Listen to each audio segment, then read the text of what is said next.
The photocopy of my settlement breakdown resting on my mother's oak coffee table had my name printed at the top. Across the bottom margin, Paige had already written the routing number for Velomotion's business account in blue ink. The paper felt thick and stiff under my fingertips, and as I traced the indented numbers, a familiar, cold knot formed in my stomach. At 38 years old, after spending a decade working as an independent operations and compliance specialist, I knew how to read documents. People always left their true intentions in the margins. The sharp clack of Paige pacing across the vintage Persian rug echoed in the quiet living room. The heavy, sweet scent of her jasmine perfume completely masked the smell of the herbal tea I had brewed, making the air feel thick and hard to breathe. "You are alive, Lauren," Paige said. She stopped pacing and pointed a manicured finger at the settlement letter. "You survived, so you do not need all $750,000. My jaw tightened. A sharp line of nerve pain shot down my right leg, a burning sensation that started at my hip and throbbed all the way to my ankle. I shifted my weight, leaning heavily on the aluminum cane pressed against the arm of my floral chair. The rubber tips squeaked against the hardwood floor underneath the edge of the rug. "I need capital for my brand," my sister continued, completely ignoring my obvious discomfort. "The retail deal for Velomotion is closing next month, and we are short on the bridge funding." My mother sat on the sofa opposite me, calmly stirring honey into her chamomile tea. The silver spoon clinked rhythmically against the delicate porcelain. "It really is a lucky break, Lauren," Judith said gently. "This money could save the company. Are you asking for a gift, a loan, or an investment?" I asked. My voice came out perfectly level, betraying none of the fire burning behind my ribs. Paige rolled her eyes and crossed her arms over her silk blouse. "Family does not charge family interest. You know I am good for it." "You always helped Paige with the operations before," my mother added. She took a slow, elegant sip of her tea. "This is just another way to support her. We have worked so hard to build this brand, and it would be a terrible shame to lose it now just because you are holding on to a payout." I watched my mother closely. The woman who had raised me always used the word "we" when talking about the financial success of the brand, but she exclusively used the word "you" when referring to the agonizing months I spent in the hospital. The hypocrisy tasted like ash in my mouth. A sudden memory flashed in my mind. The damp, metallic smell of the fulfillment center, Paige standing in the middle of Bay 4, waving away my concerns, telling me I worried too much about safety protocols and deadlines. And then came the deafening crash of the steel storage racks coming down. I pushed the memory away and focused on the paper sitting in front of me. "If you want the money, I need a formal request in writing. I need to know exactly how much you are asking for, what the funds will be used for, and the precise timeline for repayment." Paige let out a dramatic, exasperated sigh. "Why do you always have to be so rigid? You act like I am some stranger trying to scam you. I am your sister." I did not argue with her. I knew better than to debate accountability with someone who saw boundaries as personal insults. Instead, I reached into the leather tote bag resting at my feet and pulled out a different document.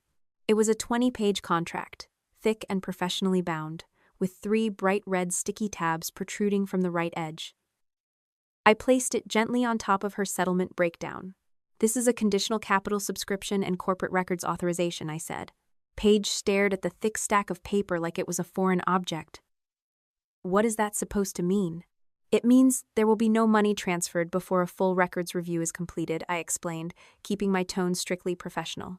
"I need to see the internal logs, the safety tickets, and the maintenance history from the week of the accident. I highly recommend you take this to your corporate lawyer and let them read it before you sign anything." My mother set her teacup down with a sharp clatter, spilling a few amber drops onto the saucer. "Lauren, bringing lawyers into this will only delay the retail deal. Paige does not have time for a drawn-out review." "How fast does the money transfer after I sign?" Paige asked. She was already reaching into her designer handbag for a pen, completely ignoring my warning. "If the records are clean," I said, keeping my eyes locked on hers, "the process can move quickly." Paige did not bother reading the summary page. She flipped straight to the back, her gold bracelets jingling against the glass table as she searched for the red tabs. My sister signed her name with aggressive looping strokes, pressing so hard the ink nearly tore through the heavy legal stock. When she finished, the young executive slid the document back across the table with a triumphant, self-satisfied smile. "There," Paige said. "Now you can stop playing auditor and actually help the family." Judith beamed at her youngest daughter, then looked over at me with an approving nod. "You see, Lauren? I knew you would eventually learn to put your family before yourself." I did not smile back.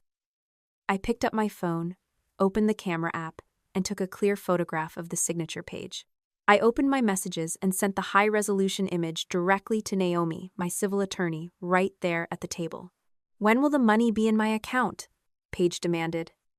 She was already checking her phone for incoming emails. "The review begins tomorrow morning," I replied. I braced both hands on the armrests and stood up slowly. The nerve damage flared, hot and sharp, but I refused to wince. Judith reached out to help me, and I pulled my arm away before she could make contact. I walked toward the front door, focusing entirely on keeping my steps even and steady. "Do not change your mind on me, Lauren," Paige called out from the living room. I stepped out into the cool evening air and walked down the brick driveway to my set-in. Once inside, I locked the doors and pulled out my phone. I checked my sent folder. The legal preservation notices I had drafted with Naomi were all perfectly queued up and ready to go.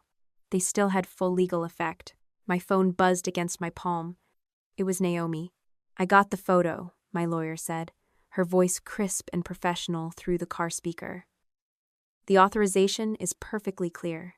She signed it in her official capacity as Chief Executive Officer of Vela Motion. Are you absolutely sure you want to pull the trigger on this? Once these document requests hit the vendors and the insurance company, your family will know you are investigating them." "Send them," I said. I ended the call and tossed the phone onto the passenger seat. Then I reached into my glove compartment and pulled out a plain manila folder. I opened it under the dim, yellow glow of the dome light. Inside was a photocopy of a temporary operations acknowledgement from the official insurance file. It was a document I had never seen before my injury, dated exactly 2 days after the racks collapsed in Bay 4. I stared at the signature at the bottom of the page. It was my name, perfectly spelled. But the slant of the letter L was a millimeter too sharp. Someone had forged my signature while I was lying in a hospital bed, bleeding and unconscious. I did not need my sister to be grateful. The money was never the first thing I wanted from her. I just needed to know exactly whose hand had signed my life away. 6 months before the accident, the Hartwell Fulfillment Center smelled like industrial cardboard and burnt coffee. The fluorescent lights overhead hummed a low, constant note that gave me a headache by mid-afternoon. I stood at a packing station, manually overriding a routing error that threatened to delay 200 Vela Motion orders. My sister was busy doing a live broadcast on her social media, claiming full credit for the seamless logistics of her athleisure brand. Meanwhile, I was the one untangling the actual supply chain. When the final shipping label printed, I did not just walk away. I opened the master spreadsheet on my tablet and logged my 3 hours of crisis management. In the past, I would have deleted that entry to save the company money, but something had shifted in me. I opened a separate banking app and transferred a portion of my independent consulting fees into a brand new savings account. That same afternoon, I scheduled a viewing for a small condominium across town. It had an elevator, secure parking, and 0 room for uninvited family members. Later that week, I sat at my kitchen table with a 20-page contract from a new corporate client. The paper was crisp and the terms were strictly standard, but I still read every single line. I always read before I signed. My pen scratched against the signature line, leaving a clear, dark impression of my name.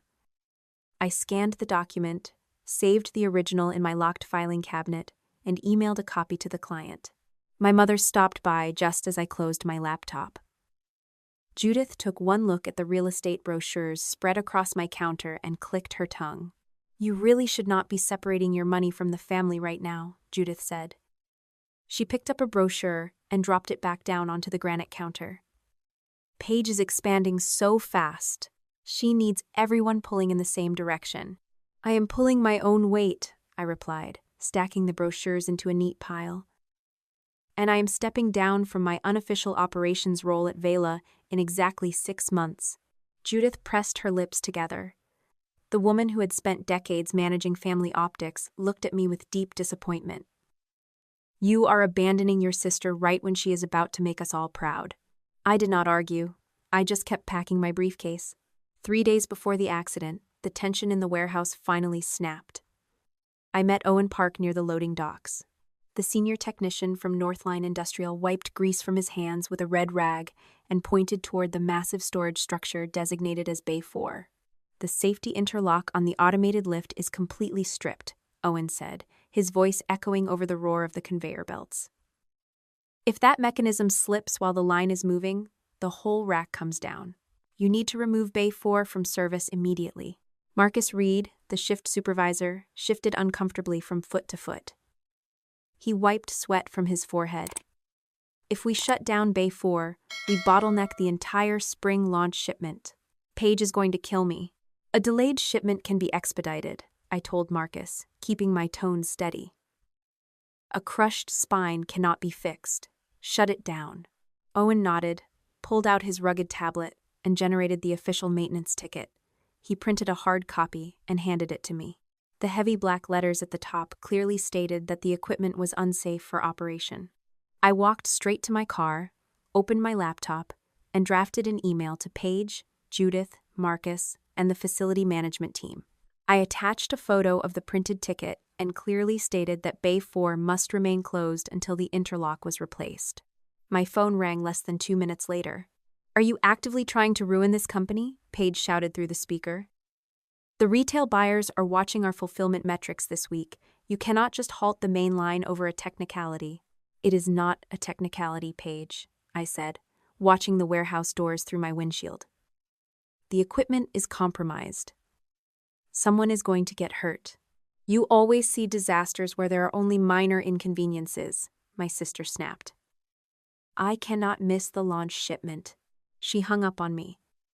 10 minutes later, a company-wide email arrived in my inbox from the chief executive officer. Paige had replied to my warning thread with a direct order. The message was brief and reckless. It read, "We cannot miss the launch shipment. Keep the line moving until Friday." I stared at the screen, my hands gripping the steering wheel. I decided right then that 6 months was too long. I was leaving the company the second the spring launch shipped. That promise barely lasted 48 hours. On the morning of the accident, Paige called me in a panic, claiming there was a critical routing failure on the dock. She begged me to go to Hartwell and fix it. Against my better judgment, I drove to the facility. When I walked onto the warehouse floor, the first thing I noticed was the noise.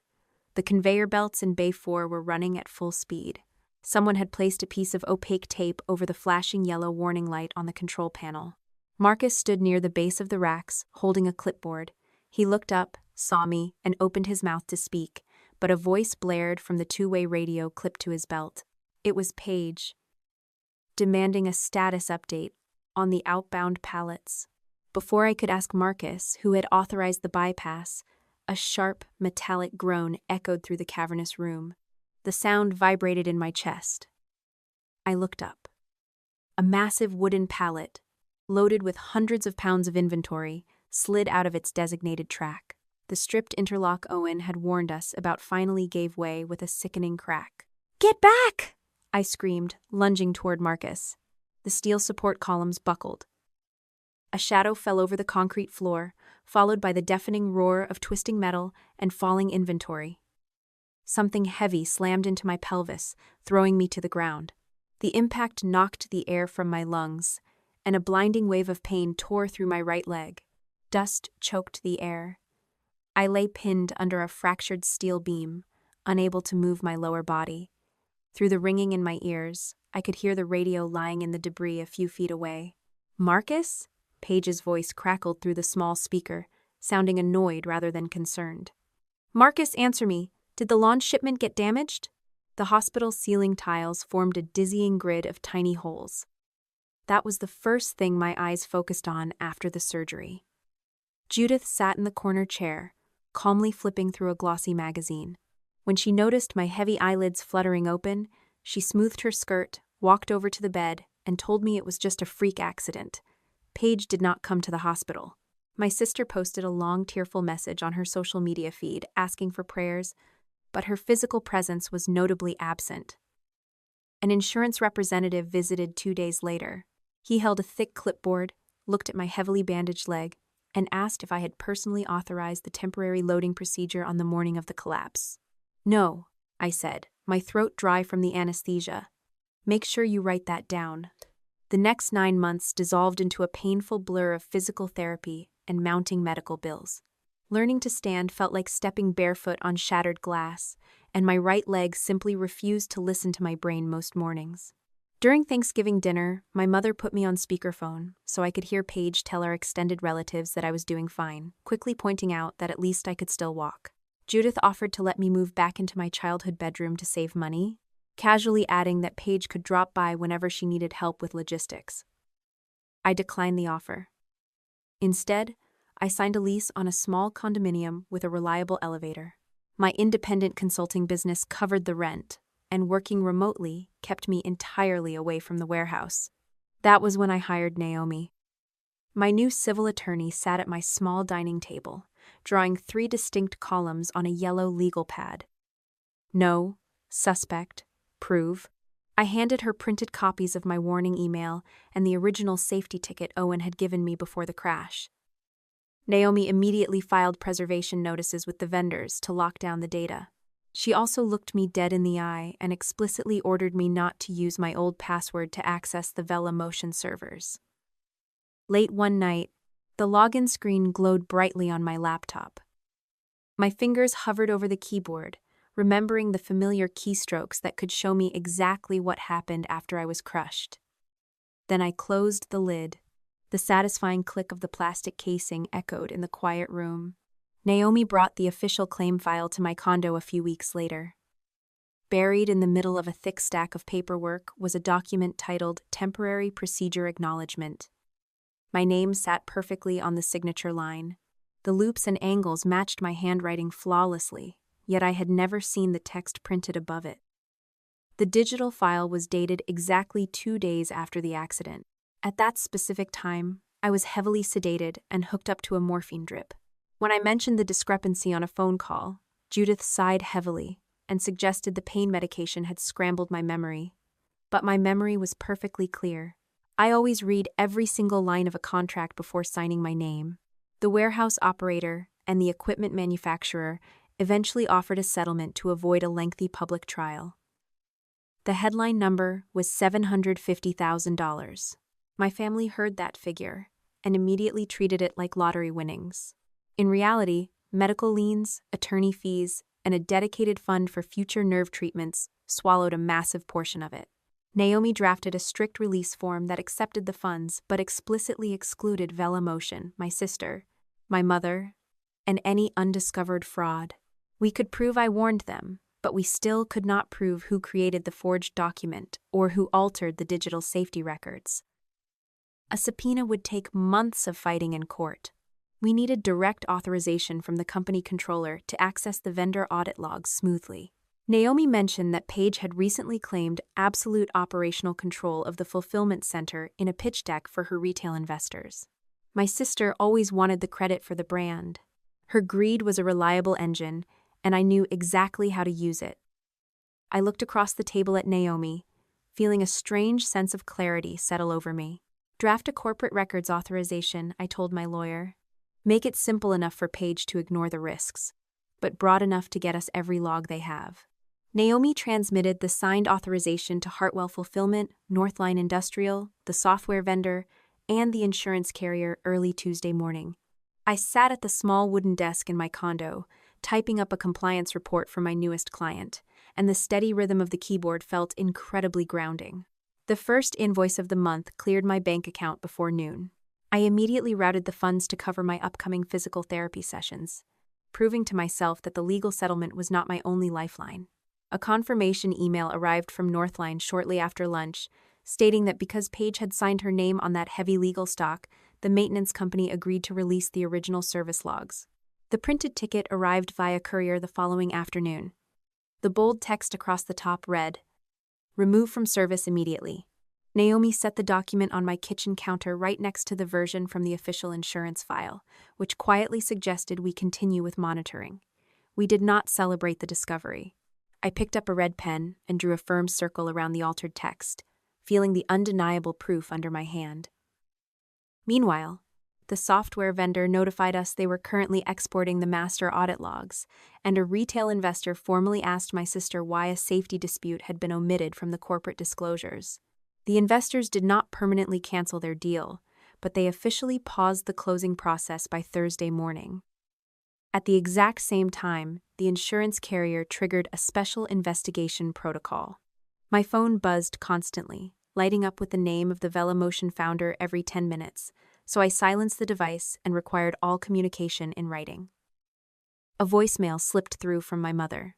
Judith sounded frantic, warning me that innocent warehouse workers would lose their jobs because of my stubbornness, effortlessly twisting my desire for the truth into a betrayal of the staff. I forwarded the audio file directly to my attorney and went to my physical therapy appointment. The doorbell chimed relentlessly just past 8 o'clock that evening. My intercom screen showed Paige standing in the hallway, clutching a thick manila folder against her chest. Her expensive silk blouse looked wrinkled, and dark mascara smudged beneath her eyes, completely shattering her polished executive image. I opened the door just enough to keep the heavy brass chain engaged. "Lauren, you have to undo this," Paige pleaded, pushing her face near the narrow crack in the doorway. "The entire review is just a massive technical misunderstanding, and it is completely spooking the investors. If the records are clean, there is no reason to stop the review," I said. My right leg throbbed, forcing me to lean heavily onto my aluminum cane. "If this retail deal dies, everyone at the fulfillment center will know you caused it," my sister fired back. Her voice rose in pitch, echoing down the empty hall. She fumbled with her phone, tapped the screen, and held the device up toward the gap in the door. My mother spoke through the tiny speaker. "Your father wanted you two to take care of each other, Lauren. Please do not do this to your sister. Taking care of family did not mean lying to federal regulators and corporate investors." I shook my head, refusing to engage with the manufactured guilt. "I will sign a promissory note," Paige offered quickly. She dropped the phone back into her leather purse. "I will pay you double the interest on the settlement money if you just call Naomi right now and cancel the audit." "No." The desperate, tearful expression vanished from the CEO's face. "You are enjoying this," she spat, her words sharp and vicious. "You love holding this over my head because you finally have some power." My phone vibrated in my pocket. Naomi was calling. I accepted the connection and put the device to my ear, keeping my eyes locked on the angry woman standing in the hallway. "The system vendor just flagged a critical security event," my attorney said, her tone crisp and urgent. "An administrative account attempted to permanently delete the entire safety directory on the company's server 20 minutes ago. The legal hold had successfully intercepted the command, keeping the copied files perfectly intact. More importantly, the Internet Protocol address for the deletion request matched a router located inside my sister's house." I lowered the phone and looked through the brass chain. "What did you delete, Paige?" The crying stopped instantly. My sister straightened her shoulders, her jaw set tight, and her features hardened into a mask of pure, cold calculation. The recovered safety folder held exactly what my sister had desperately tried to destroy. Naomi sat across my kitchen island the next morning, methodically sorting through the digital files the legal hold had successfully intercepted. Among the standard maintenance logs and weekly employee rosters was a rough draft of the temporary loading procedure. 2 letters were stamped at the bottom of the page in bold black ink. They were the initials of Marcus Reed. An email from the chief executive officer hit my attorney's inbox 10 minutes later. Paige officially claimed Marcus had independently operated the damaged machinery and insisted I was targeting the wrong person to secure a larger payout. My mother immediately followed up with a phone call to Naomi, quietly reminding the lawyer that the shift supervisor had a documented history of disciplinary issues. A sudden memory surfaced in my mind. I pictured Marcus standing in the warehouse right before the steel collapsed, looking terrified and remaining completely silent while Paige barked orders over the radio. Blaming the supervisor felt incredibly convenient for a company trying to save a retail merger. Naomi arranged a formal meeting. Marcus sat across a heavy mahogany conference table in a neutral law office, flanked by his own legal counsel. The warehouse veteran looked completely exhausted. Deep shadows circled his eyes, and his weathered hands trembled slightly as he poured himself a glass of water from the glass pitcher. He admitted to signing one specific page of the procedure, but he swore it was merely an acknowledgement of instruction, not a safety approval. "Who gave the direct order?" I asked, keeping my voice entirely level. "Who else was standing there? And why did you not report the mechanical bypass to the facility manager?" Marcus stared down at his shaking hands, his shoulders slumped in defeat. He admitted he was terrified of losing his pension and his healthcare benefits. He simply lacked the courage to halt the automated line against direct executive orders. "Your fear does not erase the permanent nerve damage in my leg," I told him, adjusting my aluminum cane against the armrest. "But your silence does not automatically make you a liar, either." Marcus reached into his jacket pocket and placed an older model smartphone on the polished wood. He had taken clear screenshots of his text messages and forwarded them to a private email address hours before the corporate office officially fired him. Naomi connected the device to her laptop to verify the digital chain of custody. The text messages illuminated the screen, reading clear as day. "Bypass the stop for this shipment." The sender was Paige. A second message arrived hours after the accident. "Lauren approved the temporary procedure, so stick to that timeline." My lawyer saved the verified transcripts to our secure drive. We officially moved the fact that Paige knew about the mechanical danger out of the suspect column and permanently into the proven column. However, a text message did not explain how my flawless signature ended up on a fraudulent insurance document. The answer to that specific question was already sitting inside my locked filing cabinet. An independent forensic document examiner evaluated the forged procedure form the following morning. The expert compared the digital ink to a specific vendor contract I had signed and processed 6 months prior. Every single pixel, every stroke width, and every microscopic hesitation in the pen pressure matched flawlessly. The forgery was simply a cropped image taken directly from my own legitimate contract. I remembered Paige asking me to email her a scanned copy of that exact paperwork for the corporate vendor archive just weeks before the racks fell. The audit export provided the next crucial piece of the timeline. The fraudulent acknowledgement file was originally created on a laptop officially assigned to the company founder. The operating system logged the creation time as 2 days after the heavy steel crushed my pelvis. Furthermore, the working draft was saved under the title Lauren Final.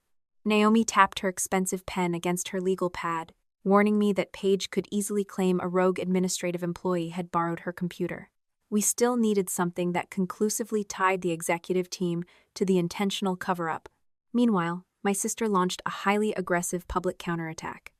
She sent a company-wide internal memo accusing me of leveraging an unfortunate settlement dispute to execute a hostile takeover of the athletic brand. Several junior employees replied to the thread with panicked questions about their upcoming paychecks. I refused to sink to her level by leaking the verified text messages online.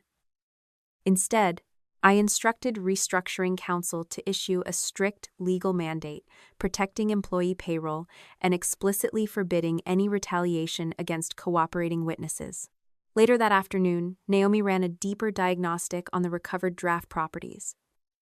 She expanded the document revision history and found a hidden comment attached directly to the forged signature block. The text was short and clinically precise. "Use the vendor signature because she will not remember." The author tag attached to that specific comment did not belong to my sister. The internal system recorded the creator under a completely different set of initials. The letters were J and M. I stared at the screen, feeling the temperature in my condominium suddenly plummet. Paige was reckless, arrogant, and desperate for retail funding. But the woman who calmly suggested slicing my signature from an old contract to exploit my brain trauma was supposed to be the person who kept our family together. Judith Mercer had finally left a digital fingerprint. A thick cream envelope arrived by certified mail the following morning. The heavy paper carried the embossed seal of a prominent corporate law firm. Paige had officially retained aggressive outside counsel, and their opening move was a formal accusation of extortion. The letter claimed I was leveraging a tragic workplace accident to steal proprietary data, threatening the brand to extract a larger, unjustified settlement. My phone vibrated violently against the kitchen counter. Text messages from confused aunts and distant cousins flooded the screen. Judith was actively calling the extended family, whispering terrible things in her soft, maternal voice. My mother told our relatives that my brain had not fully recovered from the physical trauma, painting me as unstable, bitter, and completely out of touch with reality. Heat flushed my cheeks.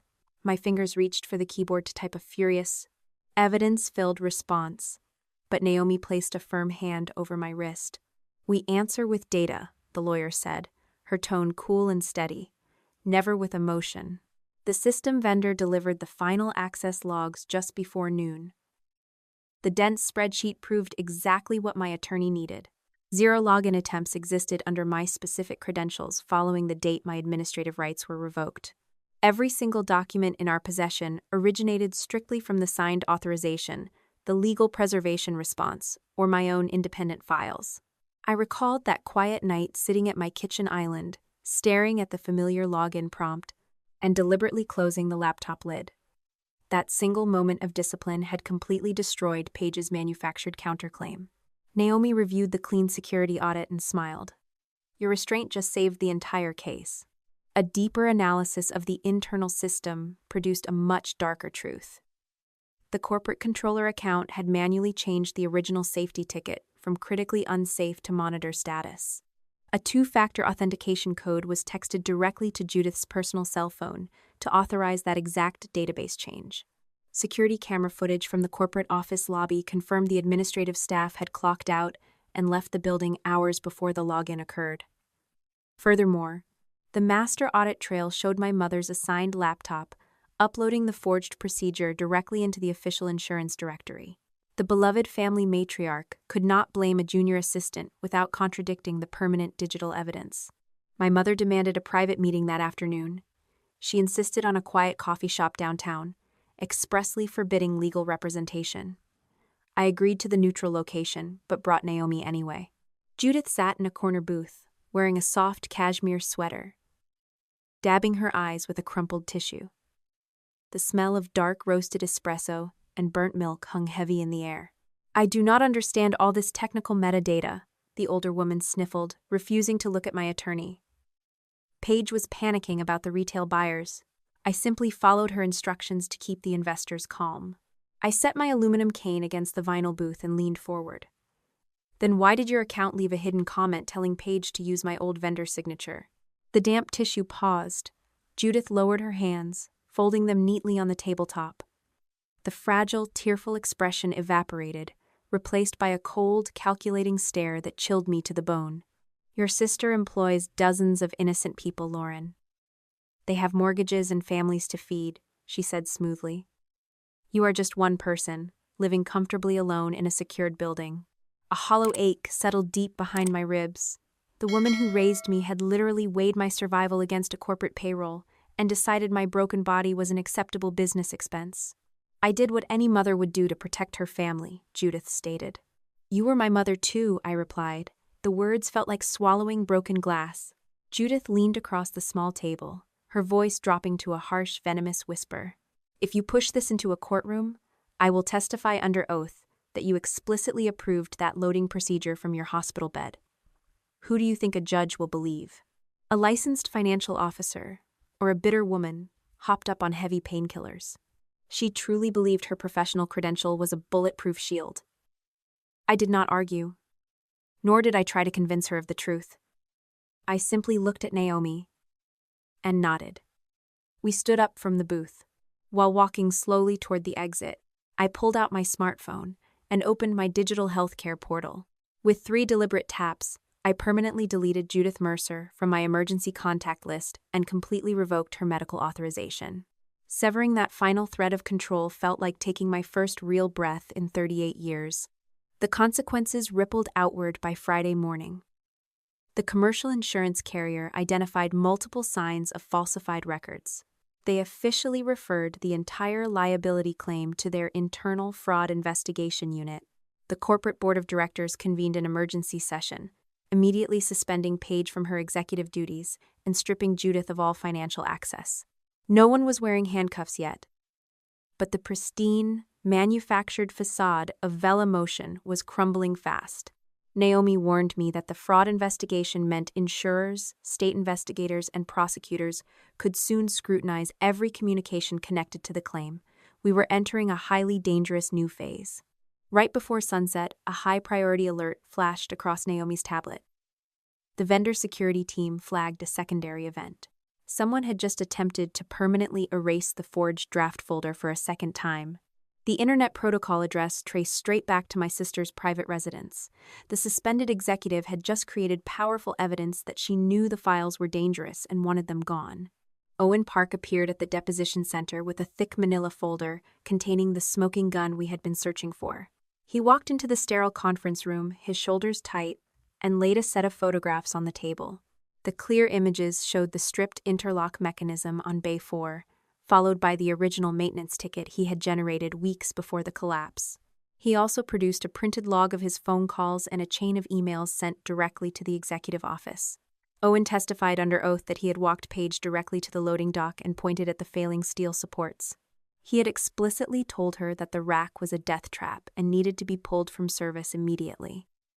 Paige had stood right there on the concrete, looked at the dangerous mechanism, and asked if the equipment could possibly run for just a few more days to satisfy the spring launch.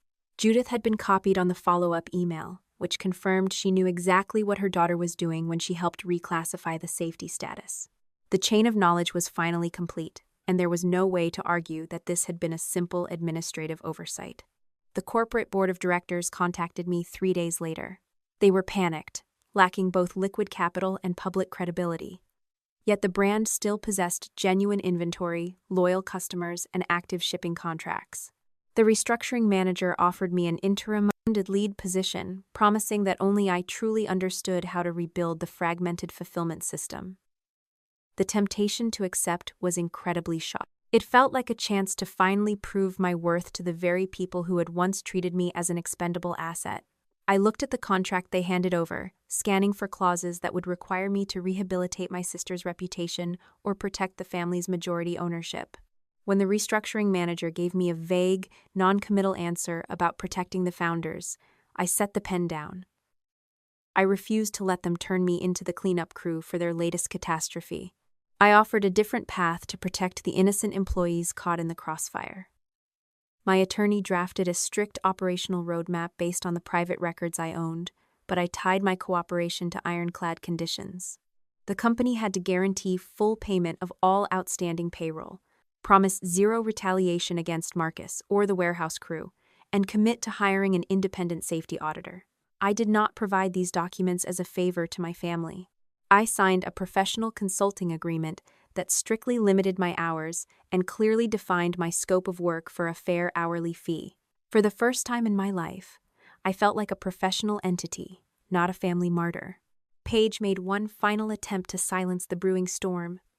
Her lawyer sent over a formal offer to resolve all disputes. She would provide a cash payment, disguised as a family loan repayment, provided I signed a document officially blaming Hartwell Fulfillment for the entire accident. The offer was legal in form, but it was ethically bankrupt. It was a purchase agreement for my silence, designed to strip away my right to cooperate with the ongoing fraud investigation. I did not even pick up the pen. I passed the paperwork directly to Naomi, adding it to the growing pile of evidence regarding my sister's attempt to influence a potential witness.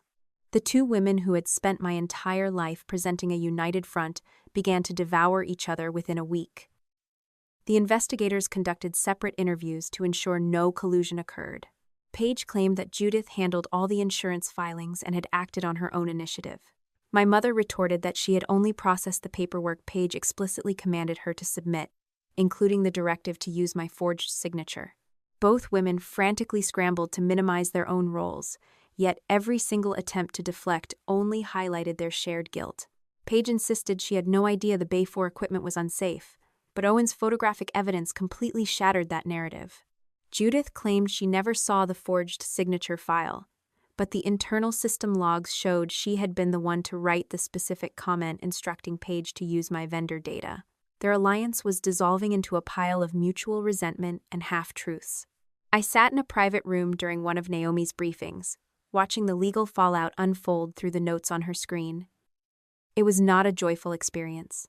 Watching the structure of my family collapse felt like witnessing the demolition of the fulfillment racks all over again. I realized that the unity I had spent decades trying to maintain had never actually existed. It was a fragile piece that only survived as long as I was the one bearing the weight of every mistake.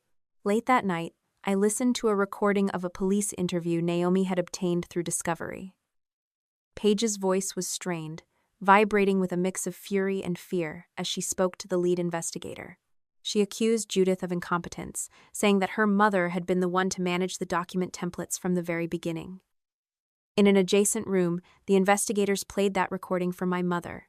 Judith sat in silence for a long time before she finally spoke. She looked directly into the camera lens, her face tight and expressionless, and stated that Paige had convinced her I would never actually fight back because I had always been the quiet, obedient sister. I stopped the audio recording right there. The two women who had spent years telling me that blood was thicker than water were now using that very blood to ensure the other went to prison. The revenge I had sought was not coming from my hands. It was coming from the weight of their own choices. The investigators had enough to proceed with formal charges against both of them. My sister and mother were officially standing on the edge of a precipice, and for once I was not standing behind them, ready to catch them before they hit the ground. The retail investors pulled their capital entirely, citing the insurmountable risks uncovered during the forensic records review. Without the promised infusion of cash, the brand lacked the runway to survive the fiscal quarter. A partner firm within the industry eventually stepped forward, purchasing the remaining physical assets, proprietary apparel formulas, and valid customer contracts for a fraction of the original valuation. The acquisition deal contained non-negotiable conditions. The founder had to be removed from all leadership roles. The CFO was barred from exercising any financial authority, and a permanent, independent safety oversight board had to be established. Velomotion vanished as a corporate entity. The new owners stripped the logo from the walls of the warehouse and scrubbed every trace of the founder's name from the marketing materials. Paige stood on the sidewalk as the maintenance crew pried the signature sign off the front of the fulfillment building. The metal screeched against the brick, a jagged, dying sound that signaled the end of her executive career. She watched with a glassy, hollow stare, looking suddenly much older than 33. I did not stop to talk to her. I drove past the loading docks, focusing on the road ahead. The board of directors officially terminated my sister's employment for cause. They cited clear, documented findings of intentional nondisclosure, fraudulent record manipulation, and willful evidence tampering. Paige tried to make one last, desperate claim that I had staged the entire crisis as a sophisticated revenge plot to hijack the company. The board did not even bother to invite me to the hearing. They simply pointed toward the external audit reports and the verified maintenance logs. My sister was escorted out of the building by private security, and the company refused to cover her legal defense costs for actions taken outside her professional scope. Judith suffered a different, slower erosion of her status. I filed a formal complaint with the state board regarding her professional accountancy practices, providing proof of how she had weaponized her license to validate the forged insurance documents. My mother begged me to send a retraction letter, claiming it was all a tragic misunderstanding. She reminded me that our family home would be sold to cover the restitution payments and the massive business debt obligations. "You are forcing me into poverty, Lauren," Judith said, her voice thin and desperate over the phone. "I gave everything for this family. Do you really want your own mother to end up in a state-funded facility?" "You chose to use your professional license to authorize a lie," I replied, my voice steady. "You did not use that license to protect your family. You used it to hide a crime. I did not write the letter." She lost her certification, and the subsequent financial liquidation of her assets moved forward as planned. The house was sold, the debts were settled, and the woman who had spent my entire childhood curating the perfect family image had to deal with the public reality of her own choices. The civil insurance claim eventually reached a settlement phase. The carrier offered a significant supplemental payment to compensate for my permanent injuries, but the initial agreement included a broad confidentiality clause and a statement of no admission from the company. Naomi and I pushed back hard. "I did not want the money. if it meant I was legally bound to call the investigation a mistake. We negotiated a revised version that explicitly confirmed I had never approved the loading procedures, covered my legal expenses, and provided a fund to support the affected warehouse workers. I accepted these terms. I did not ask for the company, and I did not ask for a public apology that would only be offered to save their own skins. While the criminal case moved forward, I kept working. My consulting income covered my ordinary expenses, and the settlement remained protected for medical care and the future the accident had altered. Building that quiet independence mattered more than anything VeloMotion had once promised me. Naomi called me late one Tuesday evening with the final status of the criminal proceedings. The public prosecutor had structured a plea agreement that would hold the perpetrators accountable for their specific actions. My sister faced a negotiated custodial sentence, followed by supervised probation, full restitution, and a court-ordered restriction on holding corporate financial authority during the supervision period. Judith was offered a shorter period of confinement, followed by extensive home monitoring and the loss of her professional status. Both women refused the terms unless I personally penned a letter to the judge asking for maximum leniency. When I refused, their lawyers warned them that taking the case to trial would expose every message, altered file, and deletion attempt to a jury. Within 48 hours, both women accepted the agreements. Neither received the letter they had expected me to write. Paige sent one final handwritten note to my office. The script was messy and rushed. She asked if losing her company and her reputation was not enough, claiming the prison time was an act of personal cruelty on my part. I read the note, then handed it to Naomi. "Tell them no," I said. My sister and mother would have to face the court on their own.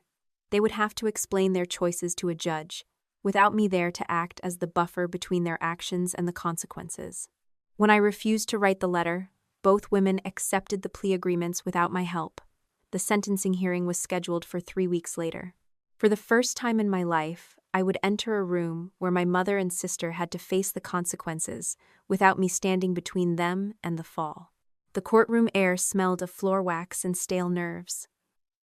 I walked through the double doors, my aluminum cane rhythmically striking the polished linoleum. Naomi trailed half a step behind me, her presence. A silent assurance that I was not navigating this alone. The wooden benches were packed with people I barely recognized, yet I felt every pair of eyes tracking my labored gait. Paige sat at the defense table, wearing a beige suit that looked expensive but lacked any real structure. She did not look like an executive anymore. She looked like a woman waiting for a miracle she had not earned. Judith occupied the seat next to her, staring fixedly at her own hands. When my mother finally looked up, she made a small, pathetic gesture of supplication, tilting her head in that familiar, practiced way that used to make me feel responsible for her peace of mind. I did not offer a nod. I did not blink.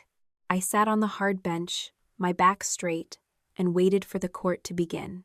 The prosecutor stood and walked to the podium. He did not need to shout. He simply read through the undisputed facts of the case, a sequence of events that felt colder and more devastating when spoken aloud by someone else. He narrated the warning email I had sent, the direct orders Paige had issued to ignore those warnings, the deliberate modification of the maintenance tickets, the theft of my signature from a vendor contract, and the final, frantic attempt to delete the evidence from the server. Each sentence was a building block of truth that removed any possibility of a family misunderstanding. My sister had made a series of conscious decisions, and my mother had verified every step of that path. Paige stood when invited to speak. Her voice wavered, sounding thin and brittle against the high ceilings of the hall. She claimed she had been under immense pressure to secure the retail funding for the brand and never intended for anyone to actually get hurt. She described the accident as a tragedy of circumstance, carefully choosing words that suggested she was a victim of a system that demanded too much from a young founder. She turned toward me, her eyes wet, and said she had always believed I understood her dream better than anyone else. The judge listened without a flicker of expression. He looked down at the documents on his desk and asked why, if she had been so concerned about safety, she had spent the 2 days following the collapse creating a fraudulent insurance document that blamed the injured party. Paige opened her mouth, then closed it. There was no answer that did not make her look like a predator. Judith chose to speak next. She stood with a practiced, dignified grace, her voice steady and soft. She told the court that she had dedicated her entire adult life to nurturing her daughters and protecting the family's stability. She requested leniency, asking to remain free so she could provide the emotional support Paige would surely need during her transition into the legal system. The prosecutor interrupted, referencing the internal file metadata Naomi had successfully recovered. He pointed out that Judith had personally authored the comment telling Paige to use the vendor's signature because I would not remember. The judge looked at my mother and asked if she had any explanation for that specific instruction. Judith glanced at me, her expression a fragile mask of expectancy. She was waiting for me to stand up. She was waiting for me to do what I had always done, to save her from the consequences of her own malice by offering some kind of forgiving interjection. I remained perfectly still. I did not stand. I did not speak. I watched my mother realize, for the first time, that the buffer she had used to protect herself for 3 decades was gone. Then came the time for the victim impact statement. I rose, leaning heavily on the cane, and walked to the front of the room. The transition from the bench to the podium felt miles long. I did not look at the defense table. I spoke to the judge.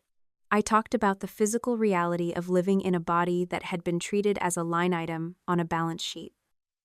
I explained that this was not a dispute over a failed business deal or a temporary sibling rivalry.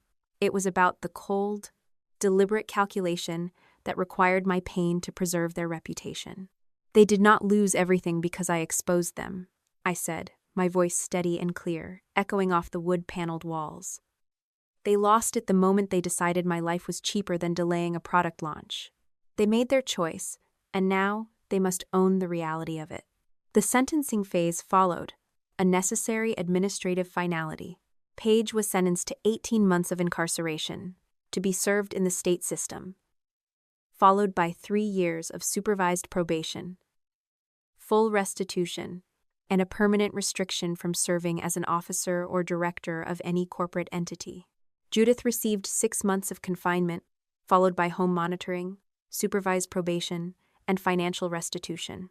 The State Accountancy Board later permanently revoked her professional license based on the admitted falsification of financial and insurance records. As the bailiffs approached, the facade shattered completely. Paige spun in her chair, her face contorted into a mask of pure, unadulterated hatred as she glared at Judith. She hissed that if my mother had not been so eager to play CFO, the forgery might never have been discovered. Judith gasped, her hand flying to her throat, and retorted that it was Paige who had specifically told her I would never have the spine to fight back. They devolved into a shrill, frantic argument right there at the defense table, the sound of their mutual betrayal rising above the murmurs of the courtroom. I did not wait for the door to lock behind them. I turned around and walked out into the cool afternoon air. Naomi stepped outside with me, looking at her watch. "The paperwork for the restitution fund will be finalized tomorrow," she said, her voice gentle. "Where would you like to go now?" I took a deep breath, feeling the air fill my lungs without the weight of their expectations pressing down on me. I looked at the city skyline and felt a profound sense of space. "To work," I replied. "I have a client waiting." Months drifted by, marked by the slow, grinding reality of legal restitution and the finalization of corporate dissolution. Paige began serving her custodial sentence in a state facility. After completing 6 months in custody, Judith transitioned to court-ordered home monitoring, stripped of the professional status she had spent 40 years building. Letters arrived at my office from time to time, thick envelopes containing rambling, handwritten pages that still sought to rewrite the past. Each note blamed the other. Yet neither woman ever accepted the fundamental truth of their choices. Paige begged for a single designer coat from the liquidated estate, while Judith insisted that our family should not have ended in such a public, devastating fashion. I read the first few lines of every page, but the paper soon found its way into the recycling bin, unread and unanswered. The company assets had been successfully acquired, and the new owners finally installed the independent safety oversight board I had demanded. Marcus Reed eventually found work at a regional distribution center 2 states away. We were never friends, and I did not reach out to track his progress. His life was simply a separate path, one that did not involve me anymore.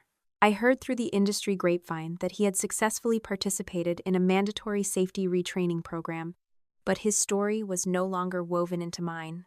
Several warehouse workers sent anonymous notes of gratitude to my office, acknowledging that the payroll protection had saved their homes during the chaotic weeks of restructuring. It felt strange to be a savior to people I hardly knew, yet it confirmed that I had done the right thing by protecting them without needing to become the sacrificial pillar of the company again. The final settlement disbursement finally cleared the legal hold accounts. I methodically paid off the medical liens that had followed me since the accident and settled the legal invoices Naomi had generated over the long months of discovery. I allocated a specific fund for ongoing physical therapy and dedicated a portion of the remainder to the structural modifications required for my condo. The actual amount left in my bank account was far smaller than the extravagant figures my mother had imagined, but it was enough to provide a secure, quiet life. I did not purchase a luxury vehicle or invest in a lifestyle I did not need. I bought peace of mind, silence, and the ability to say no to anyone who threatened my autonomy. My consulting firm, Mercer Compliance Studio, officially expanded. I hired an assistant who handled my scheduling, allowing me to focus on the high-level operations reviews that were my true strength. I signed a long-term contract with a medical device manufacturer, and the work was incredibly satisfying. One afternoon, a new client asked why I was so rigid about the safety documentation protocols, suggesting I might be making the process more difficult than it needed to be. I looked at the man across the desk and remembered the exact weight of a falling steel rack. "Process is not just paperwork," I told him, my voice steady and firm. "It is the only thing that ensures a warning is actually heard before someone else pays the price." He did not ask me again.